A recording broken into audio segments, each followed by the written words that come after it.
Los temas más relevantes en Puebla, explicados por los expertos en el área. Acompáñanos en 30 minutos con Angélica Chevalier. ¿Qué tal? ¿Cómo está? Bienvenido a una emisión más de 30 minutos con Angélica Chevalier. Le doy la más cordial de las bienvenidas. Y en esta ocasión me da mucho gusto presentar a nuestra invitada del día de hoy. Pero bueno, le comento antes que el 8 de marzo se celebra el Día Internacional de la Mujer y la ONU anunció que el tema en este año, en el 2021, es Mujeres Líderes, por un futuro igualitario en el mundo de la COVID-19. Es por ello que invitamos a una destacada mujer investigadora, docente, de grado doctora en Ciencias de la Microbiología. Ella fue presidenta de la Comisión de Distinciones y Grados Honoríficos del Consejo Universitario de nuestra máxima casa de estudios desde 1997, miembro del Padrón de Investigadores desde 1998, en la UAP, por supuesto, y actualmente es directora del Centro Biomolecular de la Benemérita Universidad Autónoma de Puebla, especialista, por supuesto, en los temas de COVID-19. Es así que damos la bienvenida a la doctora Lilia Cedillo Ramírez. Doctora, bienvenida y muchas gracias por acompañarnos en esta ocasión. Al contrario, Angie, para mí es un privilegio y un verdadero honor que me hayan considerado para esta ocasión y pues más que contenta de estar con ustedes. Pues como mujer destacada, ahora doctora en el Día Internacional de la Mujer, queremos conocer un poquito más, ya conocemos mucho de la investigadora, de la especialista, pero ahora queremos conocer, doctora, un poquito más qué hay atrás de esa mujer para poder haber llegado hasta donde ha llegado en estos momentos, qué hay atrás de la doctora Lilia Cedillo Ramírez. Si nos platica un poquito parte de su infancia o cómo vive usted esa etapa. Bueno, la verdad es que tuve una infancia muy feliz. Mis padres, en paz descanse, Ofelia y Antonio, siempre fueron padres muy amorosos y que me apoyaron en todo momento. El ámbito familiar juega un papel importantísimo para que cualquier ser humano pueda desempeñarse de manera adecuada y logre las metas que se ha forjado. Yo tengo el privilegio de haber contado con una familia muy buena, mi hermana Patti, menor que yo, mi hermano Jorge, un año mayor que yo, pero creo que nuestros padres nos proporcionaron sobre todo algo esencial, mucho cariño. Entonces, la infancia que tuve está llena de recuerdos gratos, de recuerdos que uno guarda en el alma toda la vida, ¿no? Y que lo van a acompañar en los momentos a veces más difíciles, surge uno de esos momentos y recuerdos gratos de esa infancia. Entonces, fue así como transcurrió, la verdad, a mí me gustaba mucho jugar con mis hermanos y con mis primos. Tuve dos primos muy, muy cercanos que siempre estuvieron con nosotros en todas las vacaciones, en todas las travesuras, y también primos de parte de mi mamá con los que convivimos muchísimo de niños y que inventábamos cualquier clase de juego, y bueno, ahí se da uno cuenta que hay cosas que no se le dan a uno. Por ejemplo, mis primas eran muy buenas para coser y entonces hacían ropita de muñeca preciosa, ¿no? Y a mí nunca me salía eso. Entonces yo era la especialista en hacer chones para todas las muñecas. Entonces, todas, y más o menos me quedaban. No digamos que bien, pero quedaban. Entonces, pero sí está llena de esos recuerdos hermosos. Doctora, ¿cuándo usted se da cuenta que le empieza a gustar el tema de la microbiología? ¿Es desde pequeña o a medida que va pasando el tiempo o quizá hay algún factor detonante que la hace inclinarse por este ámbito? Pues yo creo que antes que nada fue durante mi adolescencia, que era cuando yo ya me inclinaba más por alguna área, a mí me gustaba todo, pero en particular sí me gustaba mucho la química. Entonces mi mamá siempre hablaba de que ella de joven trabajó en un laboratorio como auxiliar y que los químicos y los médicos y demás. Entonces yo creo que eso se le va quedando a uno.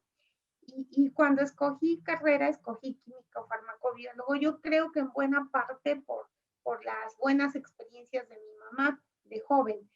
Y la microbiología llegó por azar en mi vida, como la mayoría de las cosas que me han pasado ha sido al azar completamente. Yo siempre he sido muy sociable, o sea, la parte de platicar, se me ha dado, según yo no, pero según mis amigas dicen que sí.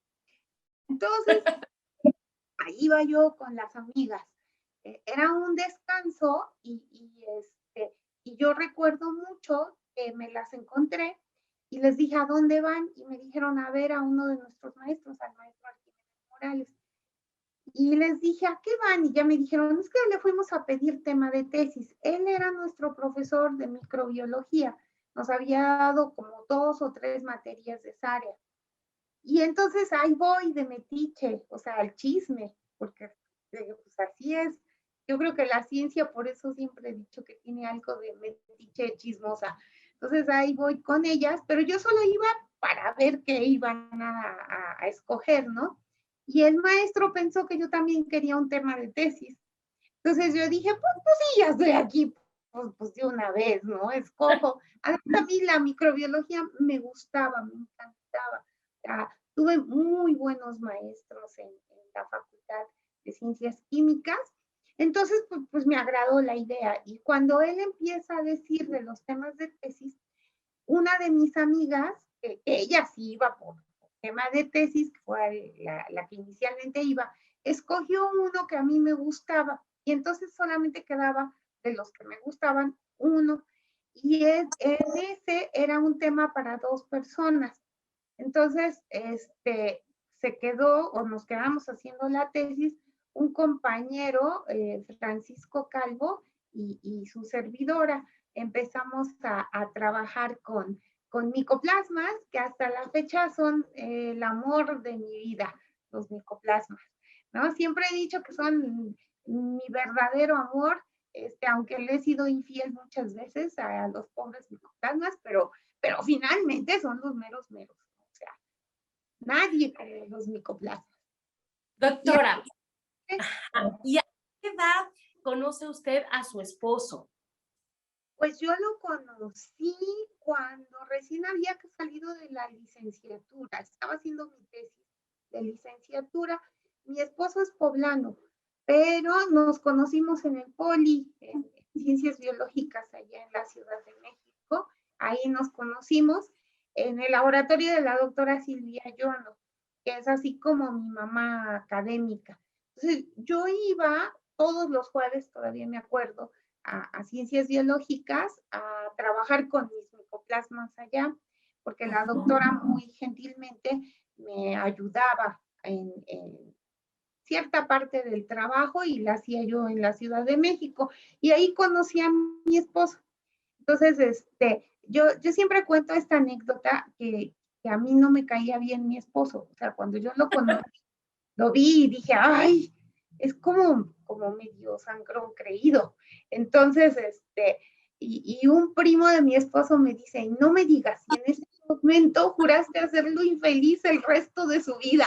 Y le dije, no fue así, pero la verdad no me simpatizaba. Sin embargo, uno, al fin, la conveniencia, ¿verdad? Como yo no iba todos los días, luego sacaban mi material del lugar donde se tenía que estar incubando. Entonces un día le pedí de favor que él me ayudara y cuando viera que sacaban mis cosas las metiera otra vez porque se me echaban a perder. Y accedió muy lindo, me dijo que sí y demás. Y entonces un día, como sabía que yo era poblana también, me dijo, oye, se me olvidaron unas fotos que necesito para mi certificado.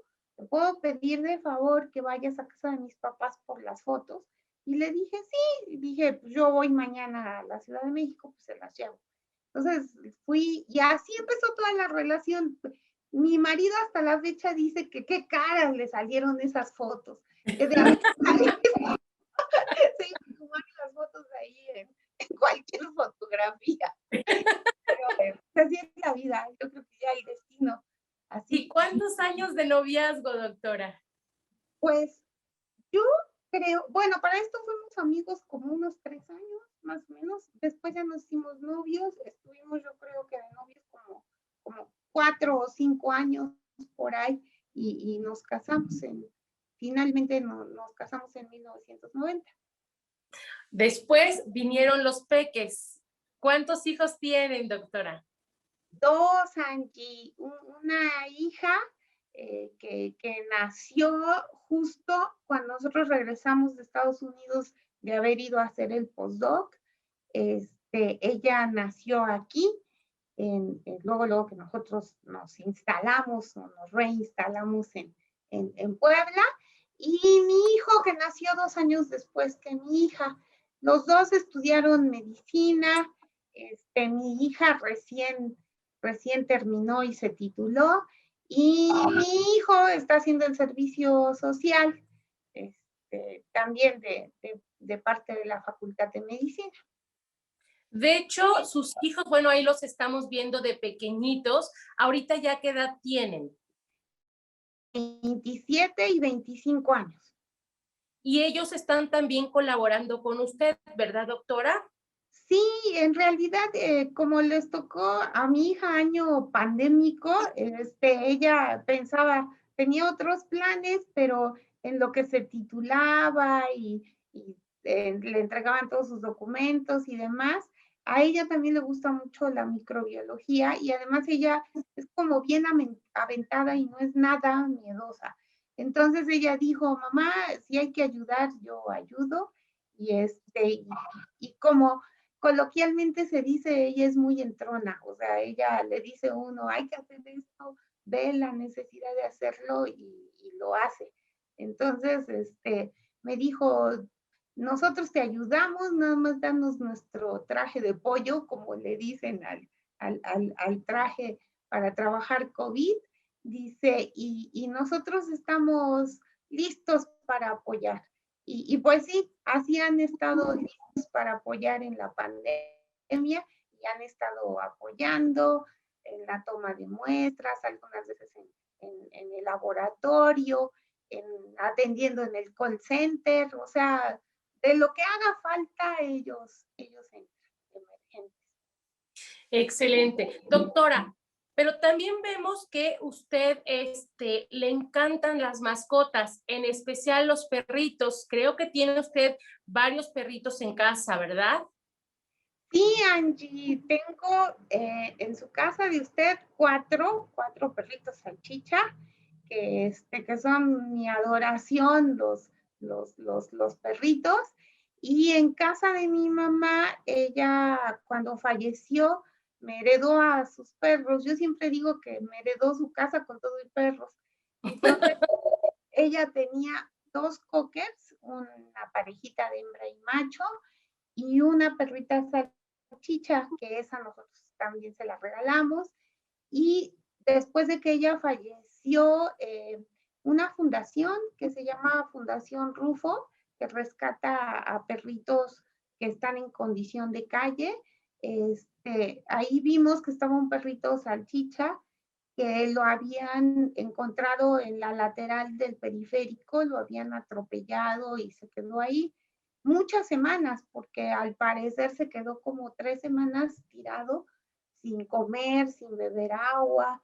Estaba muy mal el perrito cuando lo rescataron, y a los poquitos días de que lo rescataron, nosotros lo fuimos a ver y lo adoptamos. Se llama Rocky. Rocky es un perrito que no va a poder caminar, o sea, por la condición que tuvo. Entonces, pues todo el mundo nos ha dicho que es un perrito que no va a volver a caminar, pero es bien agradecido, es un amor de animalito, y pues nos ha dado muchas penas la verdad a cada rato se enferma, pero también muchas alegrías. Ahí está en la foto mi mamá con uno de sus legados, su perrita Molly. Entonces fue una de mis perritas heredadas. Entonces, sí, a mi mamá le encantaban también las mascotas y pues a mí me fascinan los perros. Qué bueno. Doctora, también otro de los gustos que nos hemos percatado que usted tiene es el atletismo, correr. Ha participado en varias carreras, ha tenido buenos lugares, buenos logros en ese sentido. ¿Cómo nace el gusto por este deporte? Pues fíjese, Angie, que nació porque yo pensaba que había tenido fiebre reumática. Muchos años después supe que no tuve fiebre reumática, pero empecé a correr porque una persona, amigo de la familia, que era maratonista y toda su familia también era maratonista, a mí me dijo, oye Lili, y si corres, a lo mejor te sienta bien para tus articulaciones y mejoras. Entonces yo empecé corriendo en el patio de la casa de mis papás, ahí empecé, después un día me animé a salir a la calle, y bueno, para no hacerle de cuento largo, pues llevo 38, 39 años corriendo. Entonces, correr es parte de mi vida, es una de las cosas que más disfruto hacer, junto con el laboratorio y con muchas otras cosas, pero las carreras ocupan un lugar muy, muy especial. Entonces, me han dado muchas satisfacciones, me han dado salud, que es lo principal, que creo que es el beneficio más grande que me han dado. Y bueno, pues son parte de mi vida, ¿no? Creo que a todos nos cuesta pararnos temprano, pero a mí me cuesta mucho y aunque estoy muy cansada, sé que es parte de mí y que me encanta hacerlo. Entonces, a lo largo del día, a la hora que sea, busco un espacio para correr. Doctora, también nos enteramos que en una etapa de su vida se vio usted un poco delicada de salud. No sé si quiera compartirnos parte de su vivencia y de su experiencia en este sentido. Sí, Angie, fíjese que viene conectado lo de las carreras, creo que con esta parte. Fíjese que yo no sabía, pero tengo una enfermedad que se llama hipercolesterolemia familiar. Entonces, mi hígado sintetiza mucho colesterol, aun cuando yo no coma cosas que tengan colesterol, pero nunca lo supe, o sea, lo supe hasta que un día me puse mal. Entonces, yo estaba llevando, siempre he dicho que las cosas cuando de Dios están, salen y están de Dios. Había llevado a mi mamá a consulta con el cardiólogo y le comenté que me había desmayado. Entonces, él me dijo, los desmayos, la mayoría de las veces son o por un problema neurológico o un problema cardiovascular. Entonces, me hizo una serie de pruebas y me dijo, neurológico no es, o sea, seguramente debe ser cardiovascular. Y ahí me empezaron a hacer una serie de pruebas hasta que finalmente, pues salió y justo a tiempo que yo ya tenía obstruidas 2 arterias coronarias. Entonces me hicieron un cateterismo, gracias a Dios, gracias al doctor Rubén Sánchez, que es mi cardiólogo, y también al doctor Cabrera, que fue el que me hizo el cateterismo. Todo salió muy bien. Yo soy muy disciplinada en mi dieta, en el ejercicio, en el cuidado en general de la salud. Y bueno, de eso ya tiene 11 años y bueno, pues regresé a correr maratones, regresé a los entrenamientos y pues hasta la fecha Dios ha permitido que ande yo dándole lata al prójimo. Entonces aquí andamos, Angie. Qué bueno, doctora. Es usted una guerrera, de verdad, es usted una mujer muy fuerte. Y lo que llama también mucho la atención, que pese a esto que ha vivido, siempre anda usted con una sonrisa y siempre tiene usted unas palabras bonitas, una sonrisa para las personas con las que tenemos la fortuna de toparnos con usted, y eso pues siempre es de valorarse, doctora. Gracias, Angie, le agradezco mucho. No, doctora, y bueno, ya pasando un poquito, ha usted ocupado muchos puestos destacados allá en la Benemérita Universidad Autónoma de Puebla. ¿Cuál de todos los cargos que le han confiado a usted ha sido en donde se ha sentido mejor profesionalmente al laborar en él? Yo creo que mejor como directora del Instituto de Ciencias, porque es lo mío, porque la investigación me gusta, me encanta, me apasiona, porque me permitió conocer a mis compañeros investigadores, comprender las necesidades que tenían, pues hacer proyectos. eh, Me da mucho gusto cuando todavía veo que algo que hicimos perdura. Entonces, ha sido muy, muy satisfactorio, ¿no? Estaba yo muy joven cuando ocupé el cargo. Mi hijo era un bebé de 9 meses y mi hija tenía 2 años y fracción, iba a cumplir 3 años. Entonces fue todo un reto como mujer, como madre y como profesionista el hacerlo.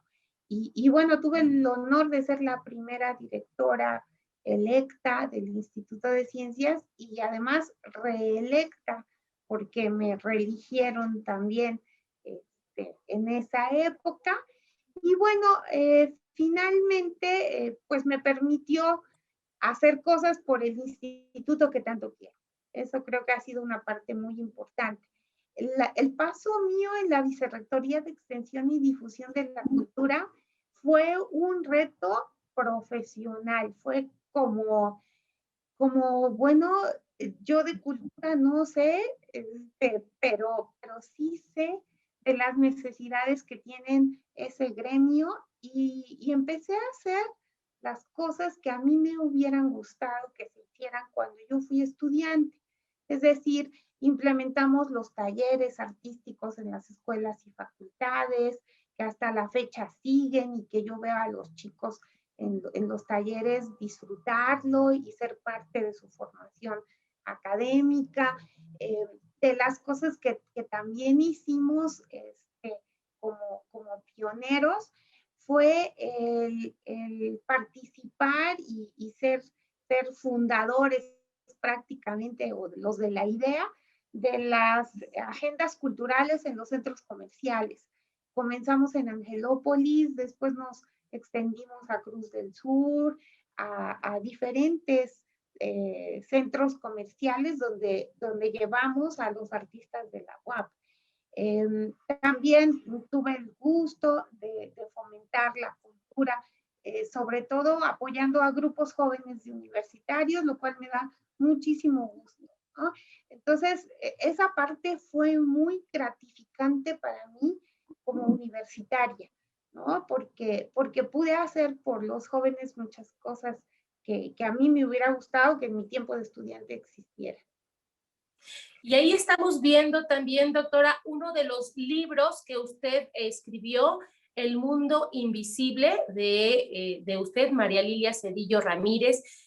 ¿Cuál es la motivación que tiene usted o quién la invita? ¿Cómo surge esta idea de escribir algunos libros?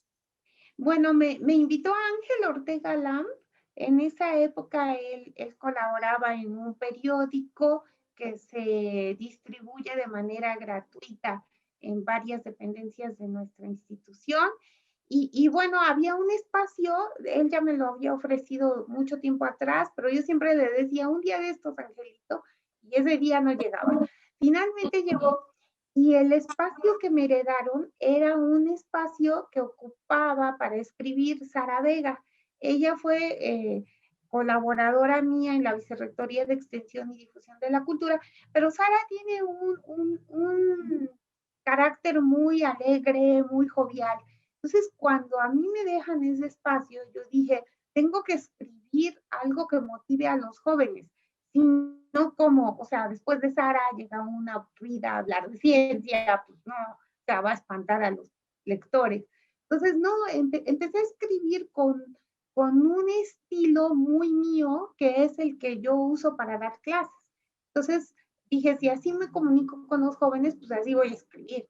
Y entonces empezó esta aventura que la verdad es que ha sido muy, muy, muy buena y me ha dejado muchas satisfacciones y creo que hace falta que más personas que nos dedicamos a la investigación también le dediquemos unos minutos a la divulgación.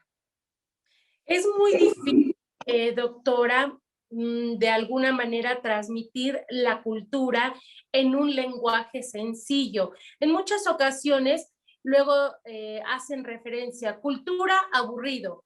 ¿Cómo romper con este estereotipo que de alguna manera ya tenemos desde hace años, doctora? Pues yo creo que está en la forma de hacerlo. O sea, si nosotros usamos términos muy técnicos, las personas se van a aburrir porque no los van a entender. Entonces, hay que explicar las cosas como se las explicaríamos a un niño, como se las explicaríamos a nuestra mamá, como se las explicaríamos a alguien que no sabe nada del tema. Yo creo que esa es la clave, ¿no? Y de ahí es tratar de buscar la conexión que puede haber. Porque, mire, yo le voy a compartir una experiencia que tuve. El primer grupo que me dieron como docente en la UAP fue un grupo de repetidores, de chicos que ya llevaban 2 o 3 veces que cursaban bioquímica. Y obviamente, si llevan 3 veces que la cursan, es que no les gusta. O sea, no hay vuelta de hoja. Entonces, de esas que yo dije, ¿cómo le hago para que estos chicos se motiven y les guste? Entonces, una pregunta que les hice fue, ¿a ustedes qué les gusta hacer? ¿Cuál es su pasatiempo? ¿Qué hacen cuando no están aquí en la escuela? Y entonces ellos me empezaron a contar y cuando yo daba clases, les ponía un ejemplo de cómo la bioquímica se podía aplicar a lo que a ellos les gustaba, ¿no? Entonces empezó así y los libros y todo lo que yo escribo de divulgación, trato que tenga esa misma esencia. O sea, yo, ¿para qué quiero saber de microbiología si en mi vida diaria ni sé dónde está? Entonces, es buscar esa conexión, ¿no? Esa conexión entre lo que hace la ciencia y lo que vemos en nuestro entorno, ¿no? Y ahorita, pues ni se diga, ¿no? La pandemia nos ha hecho ver que un microorganismo, algo que ni vemos y que nunca imaginamos que existía, pues nos trae a todos literal, a todos.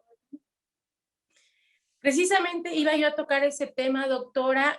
Fue usted la presidenta de la Comisión de Divulgación de COVID de la Benemérita Universidad Autónoma de Puebla. ¿Cómo enfrentar esta, pues, inesperada? Porque honestamente nadie la vimos llegar, por así decirlo, y ya si en algún momento pensábamos que iban a ser 2, 3 meses, 4, pues esto se ha alargado y se ha alargado a más de un año. ¿Cómo enfrentar toda esta problemática, doctora? Bueno, antes que nada, Angie, le voy a aclarar, yo soy la vocera de la comisión, el presidente es el doctor Meneses, pero todos trabajamos en equipo y muy bien. La comisión está formada por gente con mucha experiencia y la verdad es que la pandemia ha sido un reto para todos. O sea, todos la hemos vivido, la hemos sufrido de diferentes formas, ¿no? Desde los maestros que hemos tenido que dar clases fuera del salón, desde casa, desde algún otro espacio, buscándonos herramientas para mantener a los alumnos motivados y atentos, desde los comerciantes que han tenido que cerrar sus negocios, etcétera. Todos hemos jugado un papel importante. Ya no se diga en el aspecto familiar y sentimental, ¿no? Porque todos hemos perdido a algún ser querido o a alguien muy cercano a nosotros. Entonces, ¿qué nos ha hecho ver esta pandemia? Nos ha hecho ver, en primer lugar, que somos muy vulnerables, ¿sí? Esa es la primera cuestión somos vulnerables, necesitamos de todos, o sea, en esta pandemia todos nos necesitamos a todos para poder salir adelante. ¿Por qué? Porque no obstante que haya vacunas, que ya se empiecen a aplicar, que en algún momento ya sea un mayor número de personas puedan estar protegidas, siempre va a haber alguien, un amigo, un familiar, que va a requerir que nosotros nos cuidemos para cuidarlo a él. O sea, es importante en este momento, por ejemplo, saber que si ya algún miembro de la familia lo vacunaron, hay otros miembros de la familia que no están vacunados y que van a estar siendo vulnerables. Entonces, necesitamos seguirnos cuidando para cuidar a todos. Necesitamos seguirnos cuidando para que los negocios abran. Necesitamos seguirnos cuidando para que tengamos sitios donde regresar a trabajar seguros. Entonces, eso nos ha enseñado esta pandemia, nos ha enseñado que las acciones solas no cuentan ante un problema de esta magnitud y que necesitamos hacer alianza y necesitamos darnos cuenta de que la situación es difícil, pero que con la participación de todos vamos a salir adelante. Doctora, una pregunta que estamos viendo, ¿la vida va a regresar a como la estábamos acostumbrados a vivir o va a haber un cambio, un antes y un después del COVID-19? Angie, yo espero de verdad que regrese a como era nuestra vida en 2019. Sin embargo, van a ser necesarios que se conjunten muchos factores para que ello sea posible. Si nosotros revisamos las pandemias causadas por virus similares al que ahora nos está azotando, no se han resuelto rápidamente, o sea, se resuelven en 2, 3 años. ¿Sí? Si recordamos la pandemia de influenza, por ejemplo, de la influenza española. Entonces, ¿qué implica? Implica que más del 70% de las personas estemos inmunes ya, para que así sea poco probable que el virus nos siga causando daño.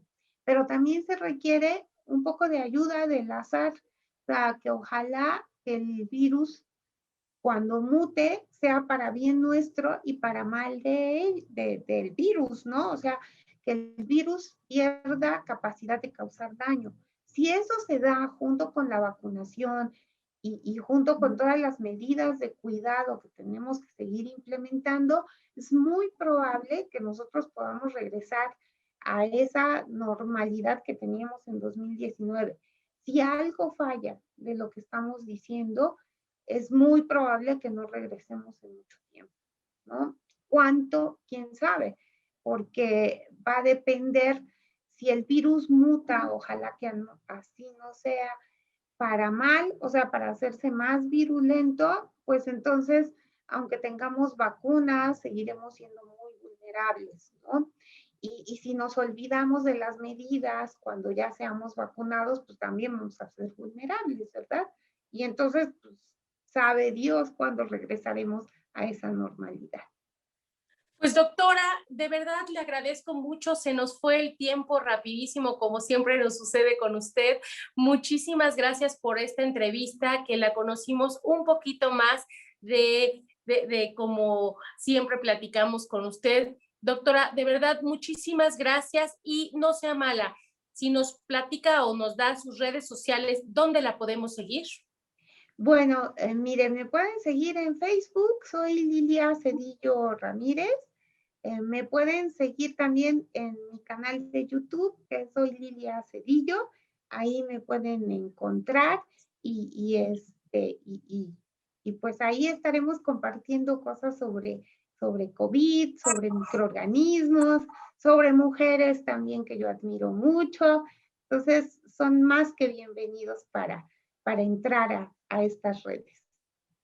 Pues, doctora, agradecerle, por supuesto, hoy en el Día Internacional de la Mujer, esta entrevista que nos acaba usted de dar.